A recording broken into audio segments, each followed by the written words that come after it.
व्यक्तित्व विकास। आज का हमारा विषय है व्यक्तित्व विकास। इसके पहले के वीडियो में हमने व्यक्तित्व के बारे में आपसे चर्चा की थी और आज हम लोग चर्चा करेंगे व्यक्तित्व विकास के बारे में। किसी व्यक्ति का व्यक्तित्व उसको सफल बनाने के लिए बहुत जरूरी होता है और व्यक्तित्व कुछ चीजों का संतुलन, कुछ चीजों का बैलेंस वही व्यक्ति के व्यक्तित्व को अच्छा बनाता है। वो कौन कौन सी चीजें हैं जिसको हमको अपना बैलेंस बनाना है, जिसका संतुलन बनाना है, आज हम उस पर चर्चा करेंगे।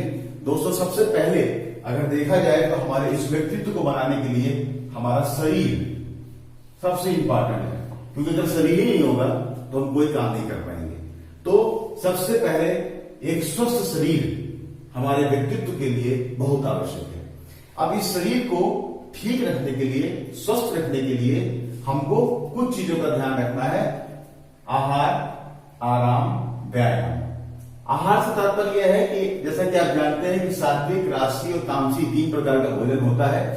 फल, सब्जी वगैरह सात्विक श्रेणी में आते हैं। कड़वा, खट्टा, लवण युक्त भोजन राजसी में आता है और बासी, जूठा या अधपका भोजन, गंध युक्त भोजन वो तामसी प्रवृत्ति में आता है। तो जो सात्विक भोजन है इससे प्रेम बढ़ता है, राजसी से उत्तेजना और क्रोध और तामसी से आलस। हम बात कर रहे हैं संतुलन की। तो हम चूंकि एक सामाजिक प्राणी है, हमको समाज में रहना है, तो हमको इन चीजों का संतुलन बना करके रखना है जिससे हमारा शरीर फिट रहे। इसी के साथ नंबर 2 पे आराम। आराम भी एक व्यक्ति के लिए बहुत जरूरी है और हमको 24 घंटे में निर्धारित समय 7 घंटे 8 घंटे तक आराम भी करना है और साथ साथ व्यायाम। अगर हमारा ये शरीर स्वस्थ रहेगा व्यायाम के माध्यम से तो हम तमाम प्रकार की परेशानियों से दूर रहेंगे। इस शरीर को फिट रखने के लिए व्यायाम अगर हम देखें तो जो अष्टांग योग की बात की जाती है, यम, नियम, आसन, प्राणायाम, प्रत्याहार, ध्यान, धारणा, समाधि, इतना अगर होता है तो बहुत ठीक है। लेकिन अगर इतना नहीं भी हो पाता है तो हमको दैनिक दिनचर्या के हिसाब से कुछ प्राणायाम और कुछ ध्यान और धारणा, कुछ नियम, कुछ ऐसे बनाने पड़ेंगे जिससे हम अपने शरीर को फिट रख सके। लेकिन खाली शरीर को फिट रख करके हम किसी व्यक्ति को अच्छे व्यक्तित्व का नहीं कह सकते हैं, क्योंकि अभी हमने उसकी और चीजें नहीं देखी हैं। आपने कभी कभी देखा भी होगा कि बहुत स्वस्थ, बहुत अच्छे दिखने वाले व्यक्ति को बहुत अच्छी पर्सनालिटी का नहीं माना जाता है। क्यों? क्योंकि अभी उनके कुछ और चीजों को भी देखना जरूरी होता है। नंबर 2, माइंड, दिमाग। अब शरीर को तो हम व्यायाम के माध्यम से फिट कर सकते हैं, लेकिन माइंड के लिए क्या करें? दिमाग के लिए तो दिमाग के लिए हमको स्वस्थ रखने के लिए सबसे पहले चीज है सकारात्मक सोच। नंबर 2, सीखने के लिए हमेशा तैयार रहना, प्रेरणादायी साहित्य पढ़ना। क्यों? अब इसको क्यों हम पढ़ेंगे? क्योंकि हमको माइंड को स्वस्थ रखना है और जैसा कि हम जानते हैं कि माइंड चेतन अवस्था और अवचेतन अवस्था 2 प्रकार का माइंड होता है और जो काम हम रोजमर्रा के जीवन में करते हैं उसको कॉन्शियस माइंड, और जो हम नींद में या सेंस में नहीं होते हैं तब सब कॉन्शियस माइंड काम करता है। तो जो चीज हम चेतन मन के, जैसे उदाहरण के लिए बताया आपको कि एक साइकिल चलाना है, जब हमको साइकिल चलाना नहीं आता है तो हम रोज उसका अभ्यास करते हैं, चलाते चलाते उसको सीख जाते हैं तो वो चेतन मन कार्य करता है। लेकिन जब हम सीख जाते हैं तो उसकी सारी एक्टिविटी, उसके सारे नियम कानून हमारे अवचेतन मन में रिकॉर्ड हो जाते हैं, स्टोर हो जाते हैं और उसके बाद दोबारा हमको वो काम करने में कोई परेशानी नहीं होती है, बल्कि हमारा जो सब कॉन्शियस माइंड है वो हमको उस काम को करने के लिए प्रेरित करता है और हम वो काम करते रहते हैं।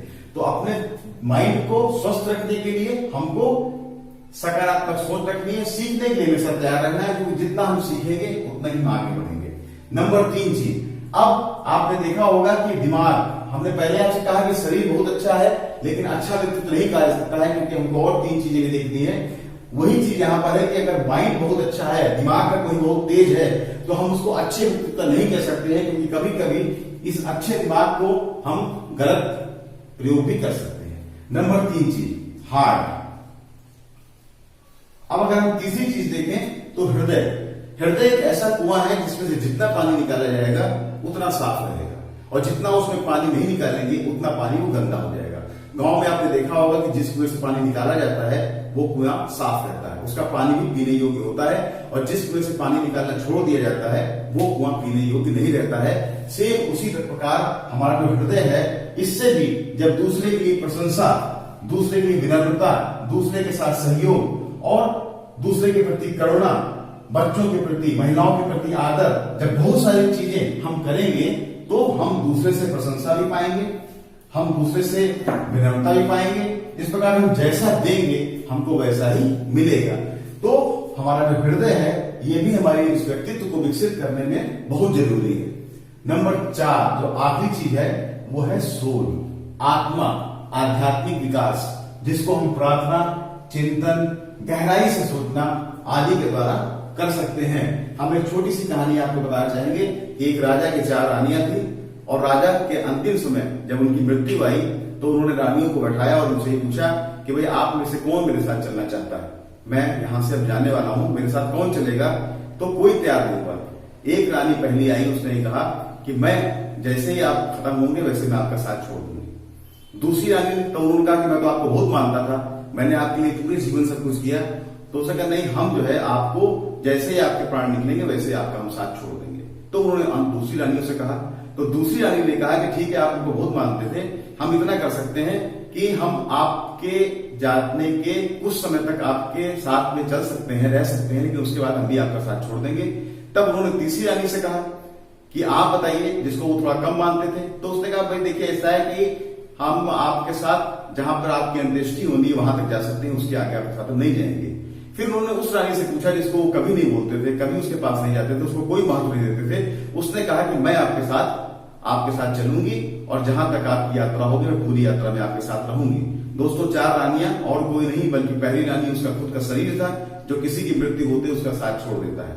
दूसरी रानी उसकी संपत्ति, उसके मकान, उसके जितनी भी जितना उसने कमाया वो सब जैसे हो जाता है वैसे पुत्र के नाम, पुत्री के नाम, रिश्तेदारों के नाम सब तुरंत बढ़ जाते हैं। तीसरा समाज, जो जिसने ये कहा था कि मैं आपको अंत्येष्टि की जगह तक छोड़ के आऊंगा, वो समाज के लोग हैं जो वहां तक छोड़ के आते हैं। और चौथी रानी जो उसको हमेशा उसने निग्लेक्ट किया वो थी उसकी आत्मा, जो उसके साथ जाती है, लेकिन पूरे जीवन राजा ने उसको कभी भी कोई महत्व नहीं दिया। तो दोस्तों आत्मा जो है ये भी, इसको भी हम अपने व्यक्तित्व को विकसित करने में, अच्छी प्रार्थना करने में, चाहे जिस व्यक्ति जिस भी धर्म का हो, जिस चीज को मानता हो, वो अपनी आत्मा को, अपने आध्यात्म को विकसित करने के लिए भी प्रयास करना होगा। तो आप जैसे कि देखें कि कहा है कि success is not the key of happiness, happiness is the key of success. कि अगर हम खुश हैं तो ही हम सफल हो सकते हैं। और इस प्रकार आप देखें तो ये 4 चीजें, शरीर, माइंड, हार्ट और सोल, इन चीजों का बैलेंस एक निर्धारित मात्रा में किसी व्यक्ति के पास इस चीज का होना ही उसके अच्छे व्यक्तित्व का द्योतक है। किसी भी चीज की अधिकता, जैसे हमने पहले भी आपसे कहा था कि अगर शरीर बहुत सुंदर हो जाएगा तो और चीजों की कमी होगी तो व्यक्ति अच्छे काम नहीं कर सकता है। अगर दिमाग बहुत तेज हो गया और उसने दूसरी चीजों पर कब्जा कर लिया तो उसको बुरे काम में ला सकता है। हृदय दयालु बहुत हो गया तो वो अन्य जिम्मेदारियों को पीछे छोड़ सकता है। आर्थिक विकास में बहुत ज्यादा हो जाएगा तो व्यक्ति समाज को भी छोड़ सकता है। इसलिए सबका अपना अलग अलग महत्व है और जो व्यक्ति इन चारों के महत्व को समझते हुए अपना कार्य करता है वो अपने व्यक्तित्व को विकसित कर लेता है और समाज में सफल हो जाता है। Thank you.